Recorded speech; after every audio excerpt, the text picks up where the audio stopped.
Section 5.6 is all about using multiplicative inverses to solve equations. So the reason why we've been talking about all these fraction operations is so we can actually solve equations. Now, there are two ways that we are going to learn how to solve equations involving fractions. And the first way is using multiplicative inverses. So we kind of need to know what a multiplicative inverse is. It's just a fancy word for reciprocal. So last section where we talked about multiplying by the reciprocal, which is just whenever we flip the fraction over, that's what we call the multiplicative inverse. And if you look down here at the multiplicative inverse property, it tells us that the product of a number and its multiplicative inverse is 1. So how it shows you in 1, I have 3/5 and 5/3, which are multiplicative inverses of each other. And if I multiply them together, I get 1. Because you notice you could either take 3 times 5 and get 15, and then 5 times 3 and get 15. Well, 15 over 15 is just 1. Or you could divide out the common factors on each diagonal, and everything's going to end up dividing out. In algebra, it looks like a over b times b over a equals 1, where a is not equal to 0 and b is not equal to 0, because if either one of those is 0, we're going to have a 0 in the denominator of a fraction, which is not okay. So let's go ahead and jump right into some examples. Let's split your paper into 6 sections. Now, what I want us to remember is that whenever we're solving equations, our ultimate goal is to isolate the variable we're solving for. And whenever we're isolating a variable, so let's say the equation that we're solving for has an a in it, and a equals 4. So that's what we get whenever we solve the equation. The a is all by itself, and the 4 is all by itself. So we're solving the equation a equals 4. Now, I want you to notice that we don't see a coefficient, but remember, if we don't see a coefficient, we assume it's 1. So let's keep that in mind when we're solving these equations today. That our goal is to get the coefficient of the variable equal to 1, and remember, we're isolating the variable. So let's look first at 7/8 k equals 56. So we want to isolate our variable. So in this case, my variable is a k. I want to isolate that k, so I need to get rid of that 7/8. Or I want to make the coefficient of k a 1. Now we learned from that multiplicative property that I can multiply a number by its multiplicative inverse, and it's going to equal 1. So if I multiply 7/8 k by 8/7, notice that 7/8 and 8/7 are multiplicative inverses. That's going to cancel out and just leave me with a k. But remember, we cannot just multiply one side by 8/7. We have to multiply both sides by 8/7. So on that right-hand side, when we multiply 56 by 8/7, I can divide out a 7 on both sides, and I end up with 64. Okay, let's look at another one here. This time, let's try -3/10 d equals a -4/5. Okay, once again, this time I'm trying to isolate that d. So I need to figure out what I'm going to do to both sides to get rid of that -3/10. So I'm going to multiply both sides by the multiplicative inverse of -3/10.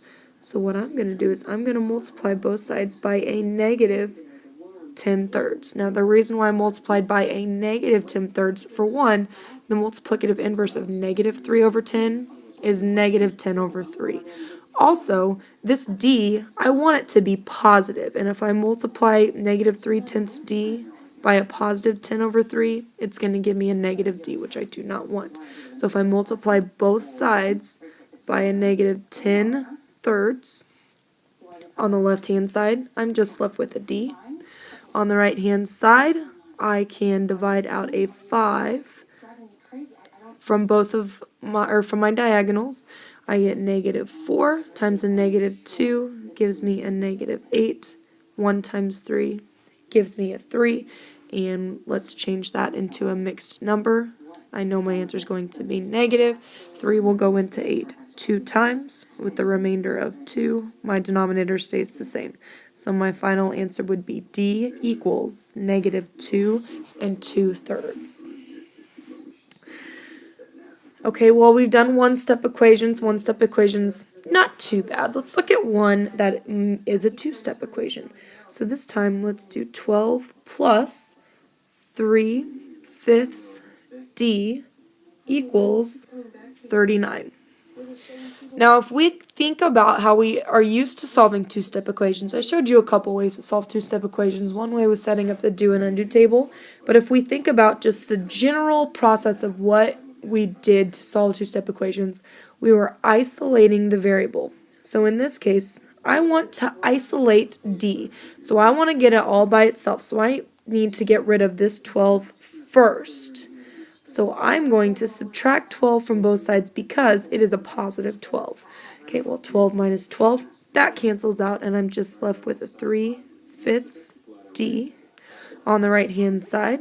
39 minus 12 gives me 27. And now it's just a one-step equation like we solved from above.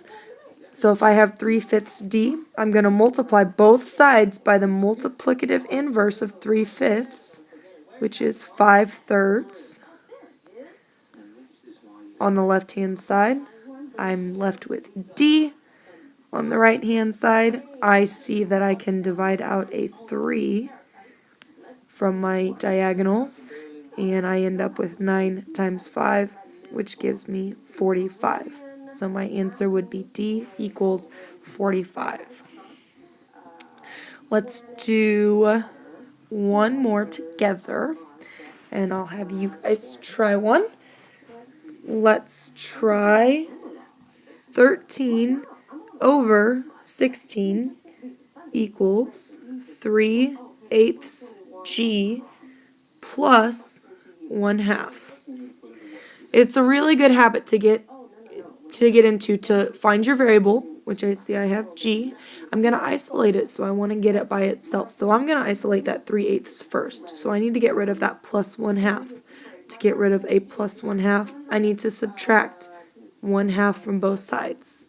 Now I can't take 13 over 16 minus 1/2 because they do not have a common denominator.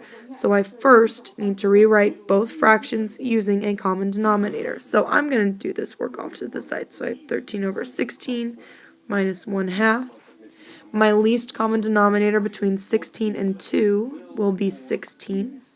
My first fraction stays the same. My second fraction, 2 times 8, will give me the 16 that I'm looking for.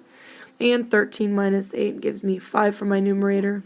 16 stays in the denominator. So 13 over 16 minus 1/2 gives me 5 over 16. On the right-hand side, I have 3/8 G. Okay, now I'm going to multiply both sides by the reciprocal of 3/8. So I'm going to multiply both sides by 8/3. On the left-hand side, I can divide out an 8 from both of my diagonals. 1 times 5 gives me a 5 in my numerator. 3 times 2 gives me a 6 in my denominator. And on the right-hand side, I'm just left with G. So my answer would be G equals 5/6. Okay, let's have you try one on your own. I want you guys to try negative 23 over 24 equals 11 over 12 plus 5/6 G. Now remember, you have to be really, really careful because this is a negative 23 over 24. So pause the video and try it out on your own. This one was a little tricky because I had a negative 23 over 24 minus 11 over 12. So what I did is I went ahead and I keep change. So now I'm adding two negative numbers, which is what I did over here on the right-hand side. Whenever I add a negative 23 over 24 plus a negative 11 over 12, I ended up with negative 45 over 24, which I left as an improper fraction because I knew that I was going to have to multiply by another fraction where we have to have an improper fraction anyway. So I left it as negative 25 over 24. I multiplied by the reciprocal of 5/6, and when I did that, I ended up with a negative 9/4, which I turned into a mixed number. So my final answer was negative 2 1/4. Okay, last problem. I want you guys to try this one on your own also. Let's try negative 16 equals 3/4 in minus 20. So pause the video and give this one a try. This one was a little easier because there were less fractions, but some things that you had to be really careful of. I ended up with n equals 5 1/3.